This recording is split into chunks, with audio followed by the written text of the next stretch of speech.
Chaque année, Valor Habitat, dès qu'on vient réhabiliter un logement ou réceptionner un logement neuf, on met 50 € dans une cagnotte, si on résume, et cette cagnotte va nous permettre de financer des projets de contribution carbone.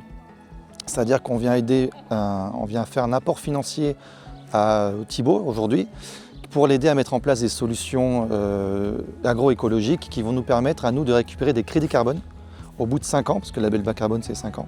Et ces crédits carbone, en fait, ils vont nous permettre de compenser nos émissions carbone globales. Et donc c'est un budget de 40 000 €, réparti donc 34 000 € pour cette ferme et 8 000 € pour le projet d'usine de béton bas carbone.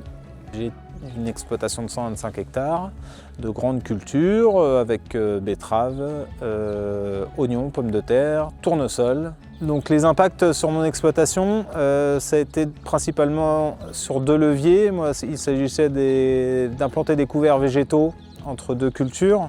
Donc du coup, il fallait s'approprier des nouvelles techniques d'implantation et de destruction des couverts végétaux. Donc l'agriculteur reste très sensible et c'est évident à la conjoncture économique et de concilier le plus possible cette conjoncture économique avec l'environnement. Et c'est-à-dire que quand la conjoncture n'est pas du tout favorable, en tout cas pour produire et faire de la qualité, c'est vrai que le curseur sur les leviers agronomiques pour, on va dire, limiter les émissions de gaz à effet de serre ou séquestrer, ils vont faire un petit peu plus attention aux leviers à mettre en place. Les couverts sont parmi les leviers ce qui coûte pratiquement le moins cher et vont être un petit peu plus faciles à mettre en œuvre que certains leviers beaucoup plus onéreux. Oui, en général, on a l'habitude de se faire piloter pour des actions court terme. Et le fait d'avoir cette labellisation bas carbone, ça permet de voir plus loin et d'essayer d'enclencher un pas de temps long. Au climat, on est le garant carbone de la mise en place de ces pratiques. On convertit ces pratiques en potentiel crédit carbone. On a également un rôle de mandataire pour développer les projets label bas carbone.